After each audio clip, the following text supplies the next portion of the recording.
Zanguni katika imani, amesema mtume wetu Muhammadun sallallahu alaihi wasallam ya kwamba hakika katika mwili wa mwanadamu kuna kipande cha nyama.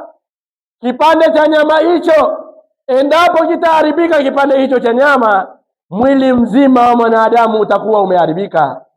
Na vile vile endapo kipande hicho cha nyama kitatengamaa, basi mwili mzima wa mwanadamu utakuwa umetengamaa. Kisha akasema mtume Muhammadun sallallahu alaihi wasallam ya kwamba tambueni, kwa hakika kipande hicho cha nyama si kingine bali ni moyo. Ndugu zanguni katika imani, moyo wako wewe mwanadamu, endapo utaharibika moyo huo, tambua mwili mzima utakuwa umeharibika. Na endapo moyo wako utatengamaa, basi mwili wako mzima utakuwa umetengamaa.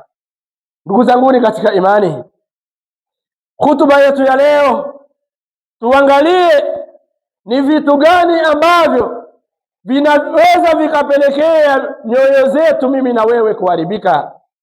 Ni mambo gani ambayo mimi na wewe tukiyafanya, mambo haya yatakuwa ni sababu ya nyoyo zetu mimi na wewe kuharibika.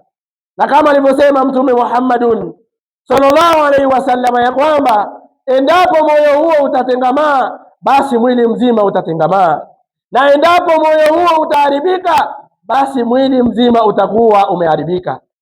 Ndugu zanguni katika imani, anasema mwanachuoni Hasanul Basri rahimahullahu ta'ala, alipoulizwa kutokana na jambo hili la sababu au miongoni mwa mambo yanayoharibisha moyo, akasema ya kwamba fasadul qulub mutawallidu min sittati ashiya. Hasanul Basri rahimahullah anasema ya kwamba kuharibika kwa nyoyo, kuharibika kwa moyo inatokana na sababu ya mambo sita.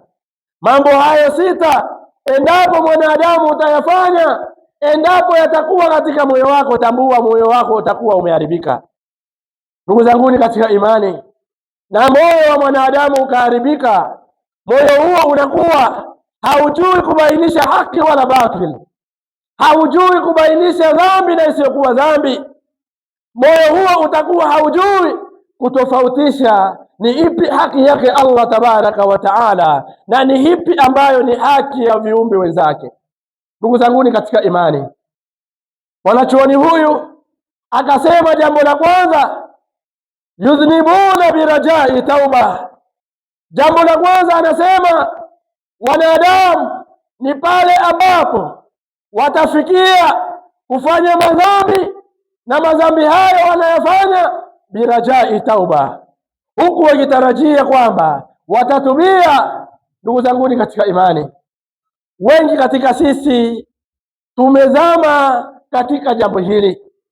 Wengi wanakuwa wanafanya madhambi, wanamuasi Allah, na endapo ukawafikishia kuwalingania, utasikia na kuambia inna Allah yaghfiru dhunuba jamia, hakika Allah anasamehe madhambi yote.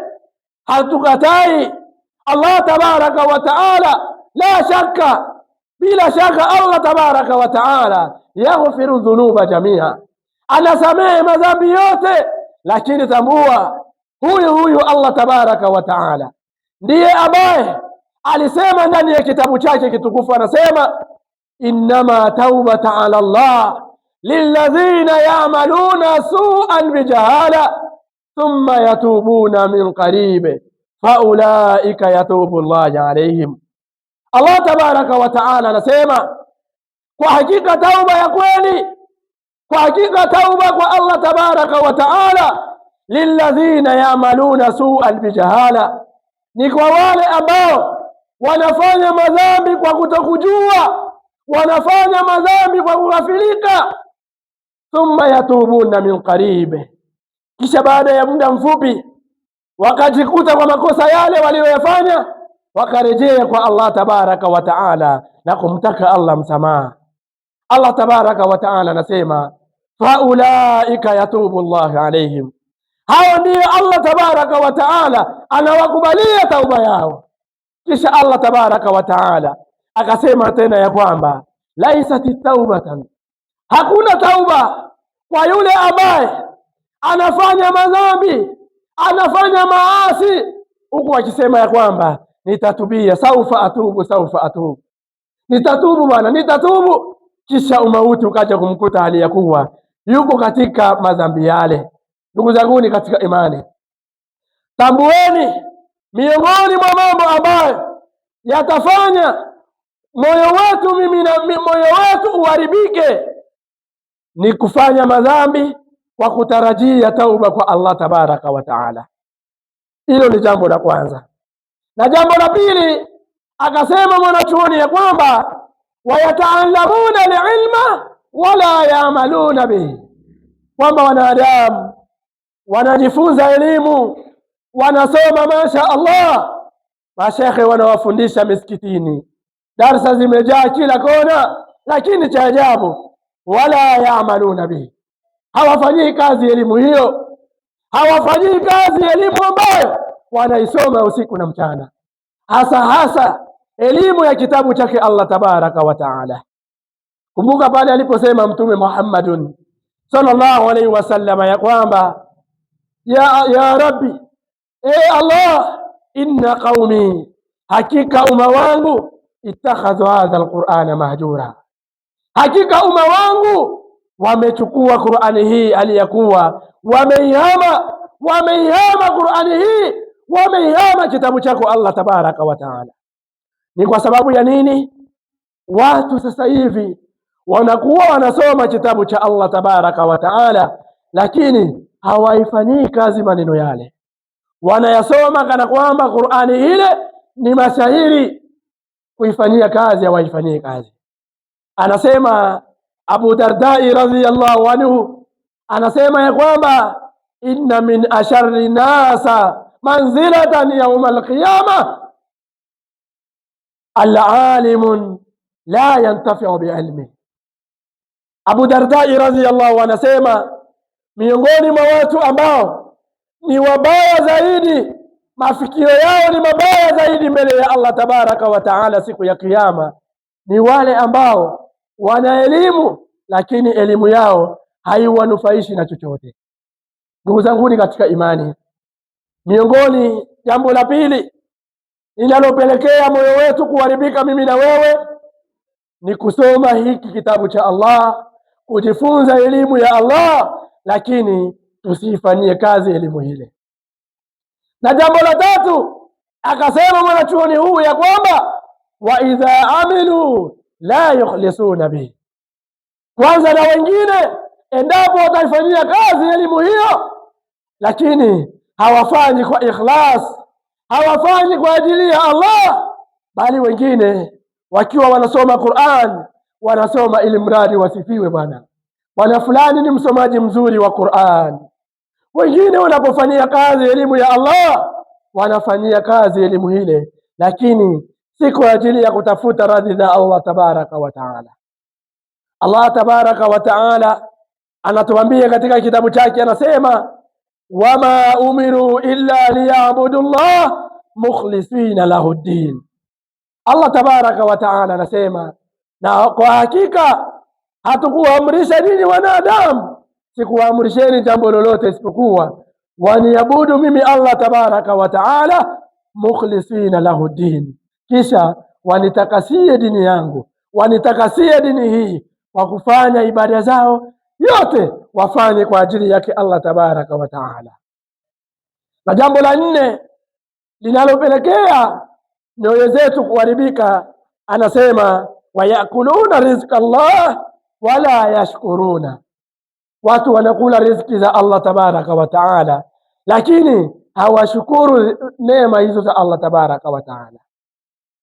Lakini Allah tabaraka wa taala amesema ndani ya Qur'ani ya kwamba wala in shakartum la azidannakum, kwamba kupitia neema zangu ninazowaruzuku waja wangu, endapo mtashukuru neema hizo, tambueni nitawazidishieni katika riziki ninazowapa. Akaendelea akataja jambo la tano, akasema wala yardhuna biqismatillah, kwamba watu wengi waja wengi wa Allah tabaraka wa taala moyo wao unaenda kuharibika ni pale ambapo nyoyo zao zitakuwa haziridhiki na kile ambacho walichogawiwa na Allah tabaraka wa taala. Na hii hasa inakuwa ni kwa kina mama. Kina mama wengi wanakuwa hawaridhiki na kile ambacho Allah tabaraka wa taala anachowaruzuku, na ndicho inachopelekea wengi katika mama zetu kukimbia kuwaendea waganga, kwenda kupiga ramli. Yote hayo sababu ni nini? Hawaridhiki na kile ambacho alichogawiwa na Allah tabaraka wa taala. Tuangalie kwa kiigizo chetu nabii wetu Muhammadun sallallahu alaihi wasallam, pindi ambapo alipokuwa analelewa na ami yake ambaye alikuwa ni fakiri, alikuwa ni maskini, lakini Mtume Muhammadun sallallahu alaihi wasallam alikuwa yeye ni mwenye kuridhika na maisha ya ami yake, alikuwa ni mwenye kuridhika na maisha yao waliokuwa wanaishi. Na sababu hiyo ikapelekea Allah tabaraka wa taala akamfungulia ami yake Mtume Muhammadun sallallahu alaihi wasallam riziki. Ndugu zangu katika imani, kutokuridhika na kile ambacho ulichopewa na Allah tabaraka wa taala inakuwa ni sababu ya moyo wako kuharibika, kutokujua haki na batili viko wapi. Na jambo la mwisho anasema mwanachuoni huyu ya kwamba wayadfinuna mautahum wala ya'tabiruna bi. Watu wanazika mauti wao, wanazika mauti zao usiku na mchana, lakini hawapati mazingatio kupitia makaburi. Kumbuka Mtume Muhammadun sallallahu alaihi wasallam alikuwa anatuzuia umati wake kwenda kutembelea makaburi. Sababu ni nini? Kwa sababu ya hali ya ushirikina ilivyokuwa, watu walikuwa bado tauhidi haijakita katika nyoyo zao. Lakini Mtume sallallahu alaihi wasallam baada ya kuona tauhidi imekita vizuri katika nyoyo zao, aliwaambia kuntu naaitukum an ziyarati alqubur, nilikuwa na wazuieni kwenda kutembelea makaburi. Alana fazuruha, basi sasa hivi nendeni mkatembelee makaburi. Akasema lengo kubwa la kufanya hilo, anasema lianna ziyarata alqubura, kwa sababu ziara ya kutembelea makaburi yudhakirukum alakhirah, itakuwa inawakumbusha akhera, inawakumbusha kwamba hapa ndipo alipozikwa ndugu yangu fulani, hapa ndipo alizikwa bwana fulani, ipo siku na mimi nitakuwa kama yeye, ipo siku na mimi nitazikwa mfano wake. Lakini leo hii watu makaburi haiwaambii chochote, watu wanaenda makaburini, stori ni za kamari, stori ni za zina, stori ni za kila aina. Mazingatio yale ya kusema kwamba ipo siku na mimi nitarejea kwake Allah tabaraka wa taala, katika nyoyo za wanadamu sasa hivi hamna kabisa. Mambo haya ndugu zangu katika imani tuliyoyataja ni sababu inayopelekea nyoyo zetu kuharibika, ni sababu zinazopelekea nyoyo za wanadamu kuharibika, na siku ya Kiyama Allah tabaraka wa taala moyo wako ukawa bado ni umeharibika, utakuwa ni miongoni mwa watu ambao hawajui kutofautisha haki na batil, kisha itakuwa ni miongoni mwa wenye kupata hasara. Unatazama Amani TV Online, amani kwa wote.